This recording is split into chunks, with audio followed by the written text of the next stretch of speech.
Hey, you're keeping company with Connor, and you're listening to another Town Square Spotlight. And you know me, I love having local music in, and we got a fantastic artist. I was just spending all morning listening to his stuff on YouTube and checking out his music videos. So good. We need to get at least one song on WRRV. It's just perfect for it. I'm going to have to talk to Jonah about that. We definitely need to get that going.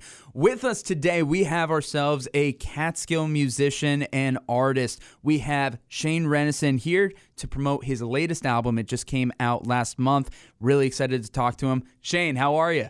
Good, man. Thank you for having me. How's it going? Doing well. As we were talking off mic and just in general, you've been waiting on this for a while, and I really appreciate your patience for all this. You hit me up, and it's like, hey, can we get on? And it's like, we got a bit of a wait, and we were originally going to have you on In Touch because Town Square Spotlight wasn't a thing yet. Yeah. And then it did become a thing. It was like, wait a second, we just got to do this. We get you in earlier.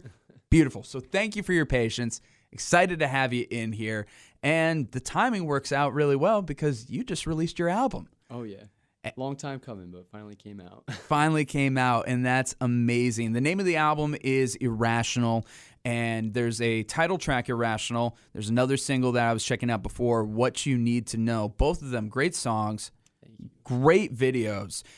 Before we get into the nitty-gritty of this album and this project, I want to learn a little bit more about you. Tell us who you are as a musician. What are some of those inspirations that you've had to bring you to this point in your beginnings in music? Yeah, so it's kind of funny. I had I basically just picked up a guitar in 2020. So Really, that late? Yeah, basically prior to the pandemic, I was running a barbershop in New York City. Well, that makes sense, though. You do have wonderful hair. I know you can't Yeah. see him, but I think Shane has the best hair that we've ever had in this studio. Oh, I appreciate that. Ironically, I actually had a fade at the time. I had very short hair. Gotcha. Okay. With the pandemic is when I was like, you know what, I'm gonna not cut my hair for a long time. But yeah, so basically it was kind of a perfect storm for me. 2019, 2020, right before the pandemic, I was kind of at a loss. You know, I was a college dropout. I went to the University of Florida, dropped out in 2018 because I just wasn't happy. Moved back to New York City. Landed this job with fellow barber. It was a great job, met a lot of good people, but I just wasn't happy. Something wasn't being fulfilled spiritually for me. I didn't know why. I didn't know what I needed to do. So I started doing some soul searching. And around December 2019, I walked by a Guitar Center and was like, I'm going to buy a guitar today. I played trombone when I was in 8th grade. That's the only musical experience I've ever had. And trust me, I was not paying attention back then. So I have no idea what music theory or anything was. But something in that moment said, go buy a guitar. So I walked in, I bought the beginner starter pack, acoustic, came with everything I needed. And then I stared at it for a month because I never had time to play it. And I remember one day in January 2020, I was like, man, I was working probably 60 hours a week, never had enough money for anything, never had enough time. And I was like, I just wish I had the opportunity to like pick up this guitar, watch a bunch of YouTube videos, and just do that until I'm feel good about it. And then a global pandemic happened. So There you go. You got some time now. Yeah, so I hate saying it, but the pandemic was honestly one of the best moments in my life because it just gave me an opportunity to come back to the Catskills where I'm from and kind of take some time to be in a safe haven away from the city, ride out the pandemic. And I did exactly that. I bought a keyboard at the same time, and I just studied music theory for a year straight, just nonstop.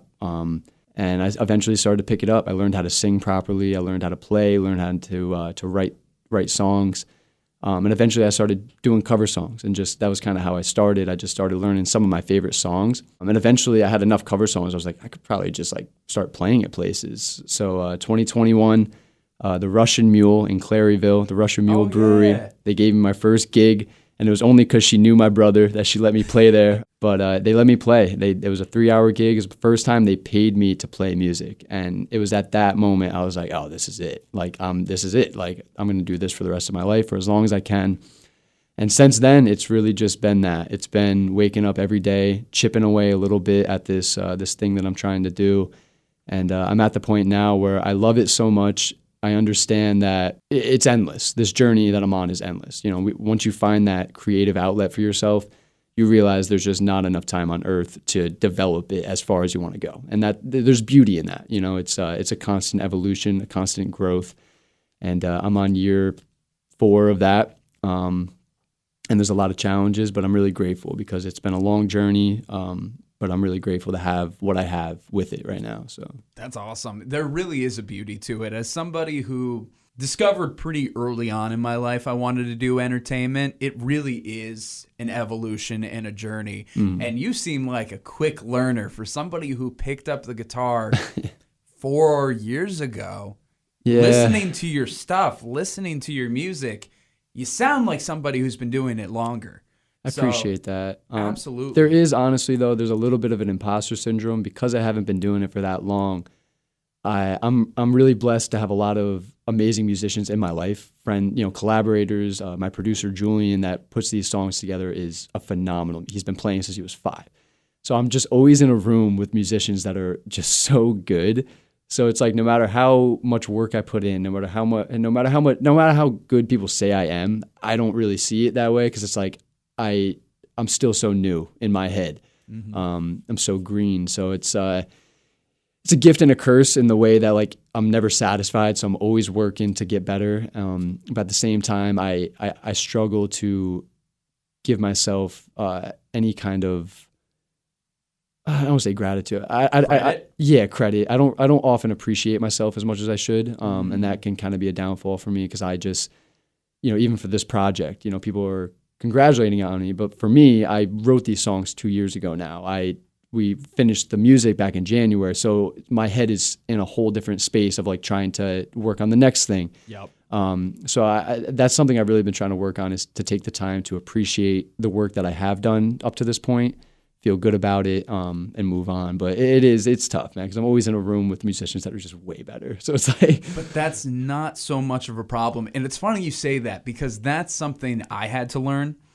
I went to the College of St. Rose and studied in their music industry department. Okay. And that was like, obviously, I was a theater kid. I was a music kid. I was surrounded with great musicians in their own right doing that.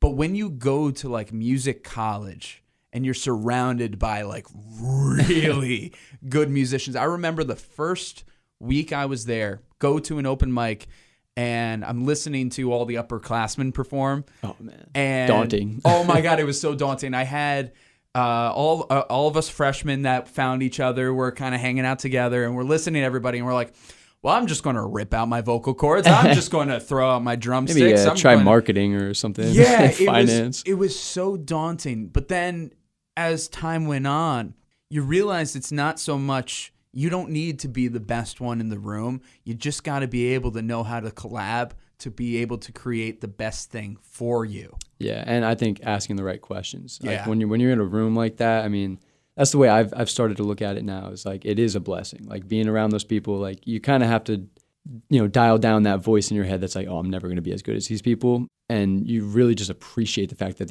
you're in that room. So that you can be like, hey, that thing that you just did that blew my mind, what are you doing there? And then and so I'm really grateful there because a lot of the musicians in my life are amazing people. So like they're open, so I can ask them these questions. And I mean, when people say you've learned a lot in 4 years, it's like that's a big reason why, because I have amazing musicians that are kind of spoon feeding me things that took them years to figure out, and they're just like, hey, here's like a little cheat code. And especially in terms of like music theory, it's like my one mentor, Matt Albeck, is a jazz musician. He's been studying jazz for about 20 years intensely, and he just has a way of thinking about music theory that's just so simple. So like he'll explain a very complicated thing, like the way to use a dominant chord intentionally in a very specific progression, and how simple it is and how it can. So like he just has a way of talking to me, especially as a beginner, that's just like, oh, like light bulbs go off every time I talk to him. So like that's kind of where I'm at now, is I appreciate being in those rooms because it's like there's just never enough questions to ask these people. Yeah. I could just talk to them all day. And like some of them get annoyed because like, they're just trying to jam and I'm just like asking them about everything that they're doing. But it's what you got to do when you're trying to like sponge it all up, soak it all up. That's so great. There are so many people out there who would be so hesitant to even ask the questions. Yeah. So many people who they would stop themselves because they're afraid of looking like a fool or scared of starting. But here you are, you're open to it. And that just says so much right there. Yeah. one thing before we get into the music, because it keeps staring me in the face. Besides, you should have never given me this before the It's interview. dangerous, I'm telling It is you. dangerous. Besides music, you have another really great part of your life where you're understanding business. And I think that's something that a lot of musicians or creatives in general don't necessarily have that in their repertoire, understanding business. Right. Yeah, I feel like there's a lot of creatives out there who are very creative, some amazing people out there, but they don't know how to handle themselves like a business. Or monetize it. Exactly. Mm-hmm. And you have some really interesting background. You handed me ahead of time, What's Poppin' Kettle Corn. You guys your family has a popcorn and kettle corn business. Again, you should have never handed me this ahead of time because I just wanted to dig into this thing. It's low cal. I don't care. It's delicious. And it's so good. So could you tell us a little bit about you and your family with the popcorn business and how you feel that's helped you market yourself in music and entertainment now, how you feel like you can monetize and make a business of yourself? Yeah, for sure. So basically, What's Poppin' Kettle Corn, we started it when I was 6 years old. So I'm 26 now, so it's been a 20-year, it's been my whole life, really. Like, I don't remember my life before Kettle Corn. And basically, at 6 years old, I'm the youngest in my family. So we had my sister, who's 4 years older than me, my mom, my dad. My brother, he's older. He was kind of already out of the house at that point, so he was never really involved with it. From when we first started, my job was to run the counter. So I'm 6 years old, dealing with the money. I'm pretty naturally smart. Like, I never really tried in school, and I was one of those kids that was like, I went to a small school, so like it's not like saying much that I was able to kind of skate through. Yeah. But as a kid, I did notice that I had a natural ability for like numbers, stuff like that. So at 6 years old, I loved dealing with the money. I was just like, I was always at the counter. I wanted to talk to the people, socialize with the people. I loved when they would hand me $100 bill and then they would say, "Oh, that's $88 change," and I knew that already. Like, and because like people would be like, "Oh, this 6-year-old isn't gonna give me the right amount of change." So I loved giving them the right change when I was like 6. Now looking back on that, growing up in that world, I think I was around business at such a young age that I just grew up knowing how to talk to people. I'm important. Yeah, I'm so really important. grateful. Like now I've noticed it's a real skill of mine where even when I'm having a bad day and I'm like in the car cursing because I spilled my coffee or something, I can get out and be respectful to whoever I'm going to approach. And that I've realized is a skill. And I guess I've developed it over the years. I don't really think about it now.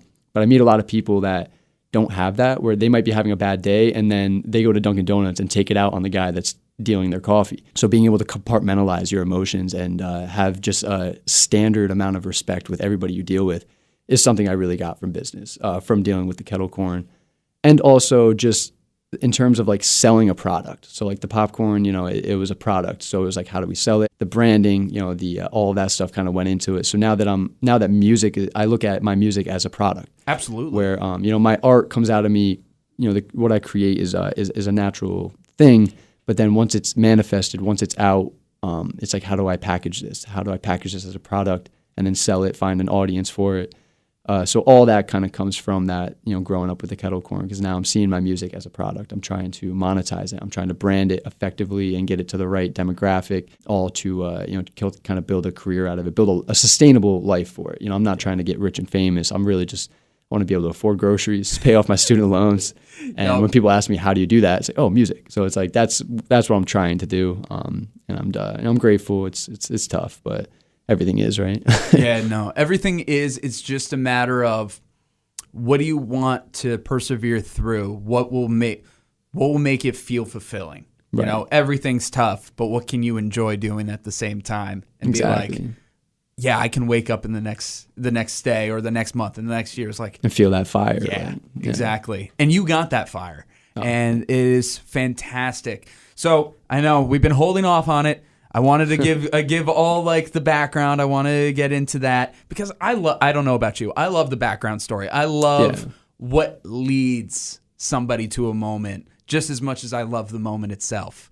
Because as you know, it's so much hard work before people finally see that final product. And a lot of people don't always get a chance to see or hear about that. That's what this is all about. That's what Town Square Spotlight's about. I want to give a spotlight towards that. Want to talk about your album, Irrational.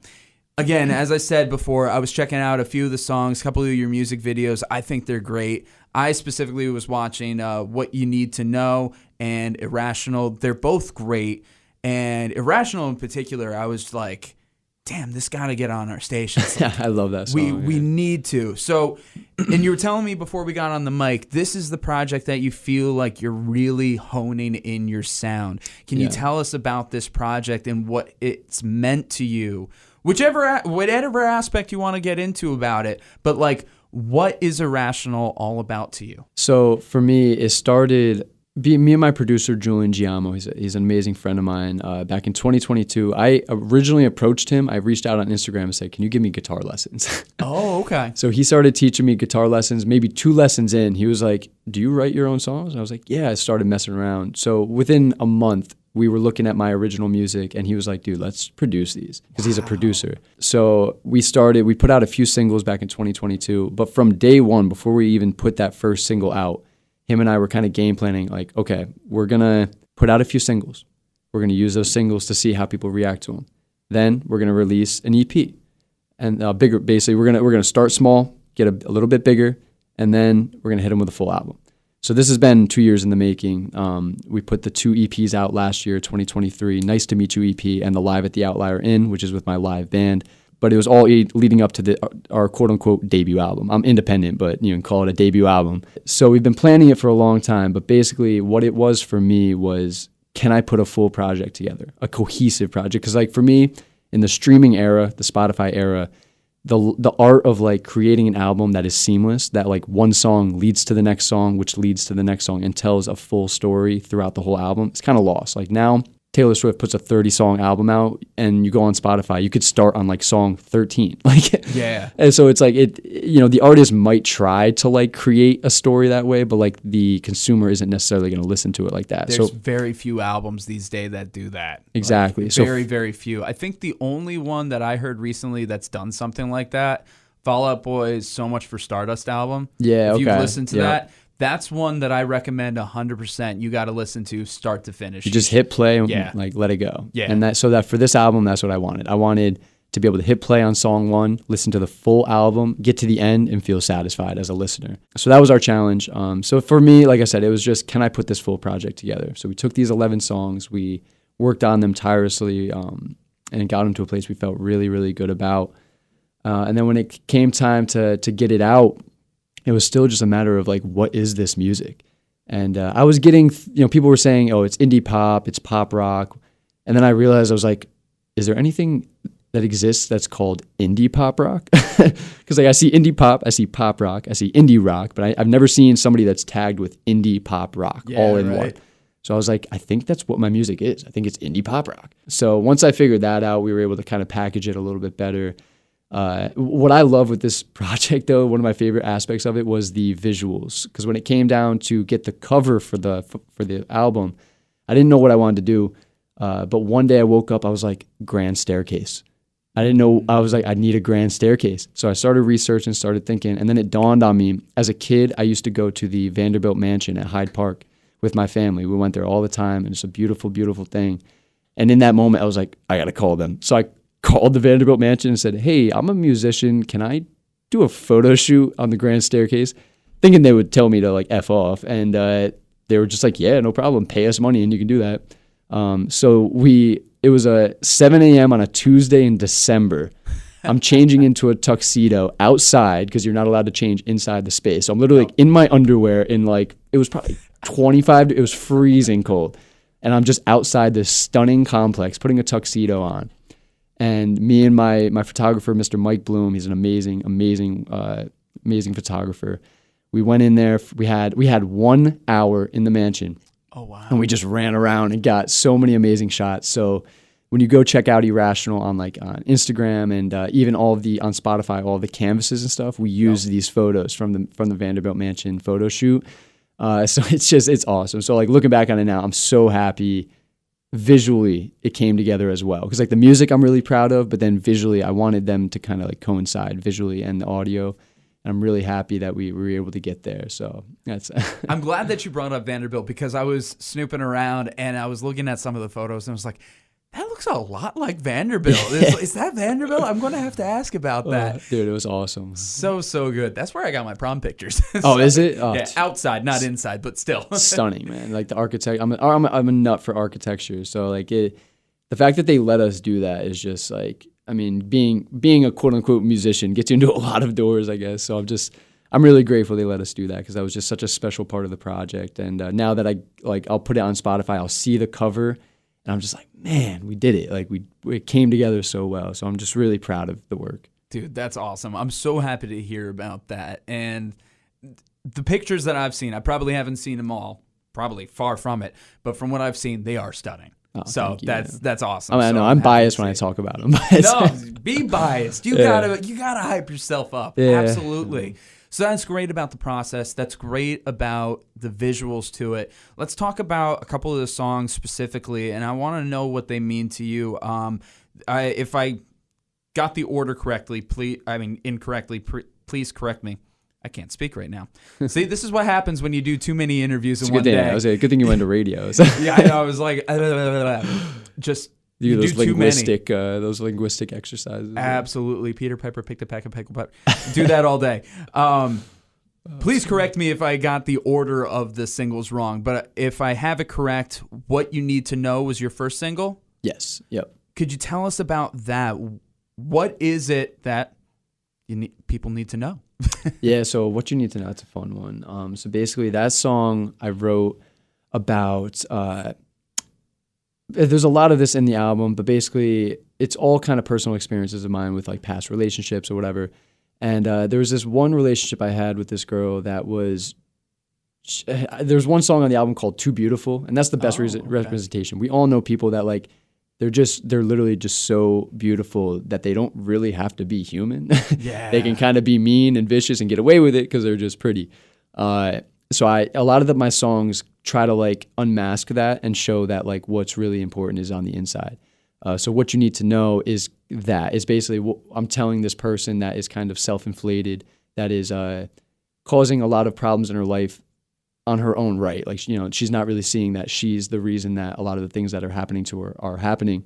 So I'm trying to be the voice of reason, showing her that what you need to know is that you need to spiritually work on yourself and evolve, get past your ego so that you can connect on a human level and understand that there's just so much more that's important than like our physical existence. Yeah. I think people get so absorbed with themselves and they assume that other people don't exist.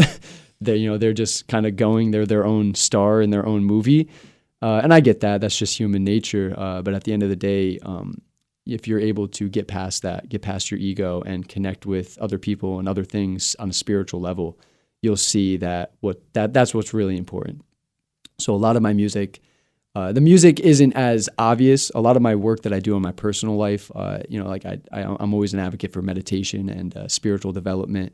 I'm a big advocate for therapy and psychotherapy because, once you can get past these self-inflicted problems that we all kind of bring upon ourselves, you can bring beauty into the world. And I'm a good example of that, where like before I just discovered music, I was an anxious person. I had a lot of kind of shortcomings personally. And then I started doing the work, started meditating, started seeing a therapist, and it just led me on this completely new path. And now I wake up every day and I'm so excited to give to the world and to help people heal through my work and through my actions.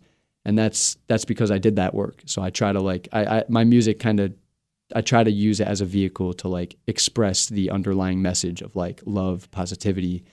And the music, like I said, it's not always direct. Like some people hear my music and they're like, I don't really get that from it, but that's the intention behind it, where it's like I'm trying to use these stories to show people the importance of like overcoming human afflictions. That's amazing. And I think that is such a great way of going about it. I too, in like the last, definitely since the pandemic, really had to sit down with myself and had to work on myself like a lot of people did. Right. And I think those kinds of messages and those kinds of stories are so important to be able to tell, because just as you said, there are people who get so fixated on themselves, there are other people who feel so isolated and alone at the same time as well. And it's the same coin, but two different sides to it. So being an artist and being able to tell those stories like you are, it's just such a gift to be able to help people that way. And I'm glad that it's helping you out in this way. It's a very rational way of going about things for somebody who's named their project Irrational. And I want to talk about Irrational, the single now, if you wouldn't mind. Again, great video on that. Great song. Seriously, I was bopping along to it. Tell us about Irrational. Yeah, so that song is kind of it lives in the same world. That one is about when your partner basically walks away from everything, irrational. She acts irrationally. So that's kind of in that moment where there's a line that says, "Now I'm standing on the floor that you wanted, and it feels so cold." So it's like, here I am in this house that you kind of forced me to build with your intentions and your ideas, and now you just up and leave. So it's basically what it is. It's irrational. We all tend to act irrationally. As a human, it's so easy to just act in the moment and not think about the long-term effects of the decisions and the actions you make, especially on those around you. So irrational is basically, I'm trying to tell this person that like you're acting short-sighted, and you're uprooting something that is beautiful, and you're not thinking about the long-term effects of that. So Irrational is kind of a highlight on that. The music is crazy. So there is a pedal steel solo on Irrational, which is crazy in the pop world. But which I think is great. It sounded cool. Yeah. So my producer Julian, he's a musical savant, and I love working with him. It's a dream. Like, we have such an amazing relationship creatively, where it's just a constant experimentation. We're not afraid to try anything. And one day he was just really into the pedal steel, and he was like, "Hey, I'm gonna like lay down a pedal steel solo on this pop song," and it just worked. And I was like, so I just love it. Now I hear it, and like, I don't know if not everybody's gonna get that it's a pedal steel. Like, the people that know, they'll be like, "Oh, that's a pedal steel." But like, I just listened to it. I'm like, I just love that we pulled that off, because like it's a pop song. Like, it's a pop song, but there's a pedal steel solo. So it's just like, musically, it's every time I hear it, I'm like, man, like, I just love it. Like I said, it's all kind of experimental right now. Where like, I don't want to ever box myself into anything specific musically. Where like, I wake up and be like, oh, I want to try this, but does it match the brand? I don't want that. I want to be able to just constantly evolve my skill set, constantly evolve my creativity, and allow myself the freedom to try new things. So Irrational is kind of a testament to that, where it's like, let's just put a pedal steel, call it Irrational, and that's it. So it's fun. That is fun. That is so good. And I'm really happy about this project for you. I can't wait to dive more into it. As I said, I've only listened to a few songs. I can't wait to listen to the full album. This is fantastic. So where can people go to find your music now? Yeah, so basically I had a branding issue, so I had to recently make a new Instagram specifically for my music. Okay. Because like I would post one video of me hiking, talking about the importance of like meditating, and then put out a song called "What You Need to Know" about talking. Like, there was kind of an issue there, because like my music doesn't necessarily always match who I am as a person, because it's an artist's perspective. So there's a lot of stories and stuff that. Whatever. So I had to split it. So you can go to Rennison is my Instagram. That's like Shane. You can Google Shane Rennison now. I'm grateful. It's been a lot of work, but you can officially Google Shane Rennison, and all my stuff should come up. You'll see like all the editorials. You'll see all my socials and stuff. But Shane Rennison on Instagram, Facebook. Shane Rennison Music is where you can go specifically to find the music stuff. That's on Instagram, Facebook, TikTok, YouTube. And I have a few more gigs lined up. I do an acoustic cover set where I play an acoustic song. I do cover songs, and I do that full time. And I'm grateful that Catskill has a pretty big market for that, so I'm able to do it full time. And so I'm always playing somewhere. I might not necessarily be playing my studio releases. I might be playing like Brown Eyed Girl or something. But nothing wrong with that. Van Morrison. Yeah, but I'm always talking about my music. Always, I'm just always grateful for any platform I get. So you can go to my social media, find out where I'm playing. Come check me out. And also stay tuned. Right now I'm planning we shot a music video for one of the songs on the album called Long Road. And we just got the final cut back this week, and it's like phenomenal, like way better than I thought it was going to come out. It's like very cinematic. The team that did it is a movie production team, and it just came out like way better than I thought it was going to be. So I was like, nah, I kind of want to give it a spotlight. So I'm planning a music video premiere at a local theater at the Hurleyville Performing Arts Center, which is over, HPAC. So we're still figuring out the details, but we're looking for that event. It'll be like mid-fall. I kind of want like perfect fall vibe. Like I want people to come out in their sweaters, get pumpkin spice and all that. There you go. But we're gonna premiere that music video along with another music video that we shot with my band. So we'll have like 2 really cool videos to show. There'll be a bunch of free food, free drinks.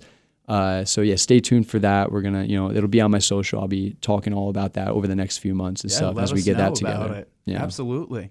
Fantastic. And of course, we'll have links and information in the description of this interview, so you don't have to go hunting too far.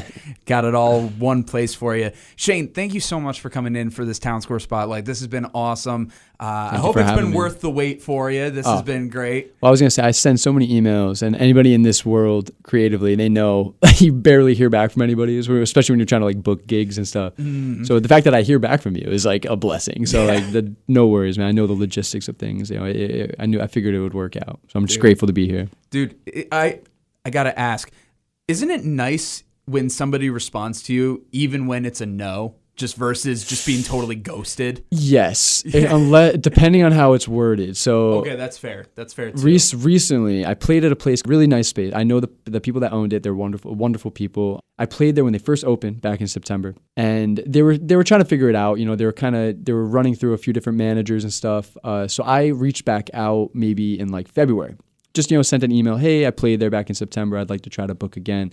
And I got kind of like an automated response, and it was like, sorry, no. It was like based on your last performance, we don't want to have you back. It was something like that. And I was like, oh, it really hurt. So like, sometimes it's almost better not to get an email. But funny enough, long story short, the new manager that took over, actually, I met up with him somewhere else. He was like, oh, you should come play it. Told him the whole story.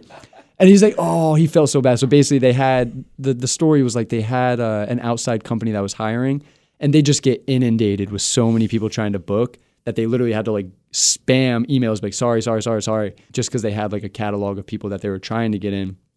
So he apologized. Yeah, I figured it was something like that. I'm sure, I always try to like make sure I never burn any bridges, and I always try to like respect people and stuff. So I was surprised by their response. But then he was like, he said not to take it personally, so that helped. See, you can't replace the real human connection. Exactly, yeah. You really can't, and that is a prime testament to that. Yeah. Wow. That being said, just a plug to anybody that hasn't been to it. It is a beautiful, beautiful space. The beer is amazing. The food is. I haven't had the food in a long time, but when I did have it back in September, it was amazing. So definitely check it out.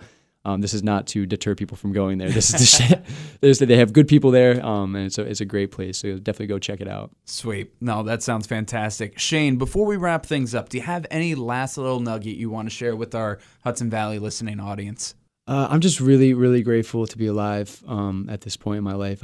I really realize life is just so fragile, and to have this opportunity that I have to do this work, to be given a platform like I have today with you, is just something I don't take lightly. So every time I have a platform like this, I just pray that the universe use me in that moment to just express love, to try to help the world heal in any way I can with my speech, my singing, whatever it is, my actions.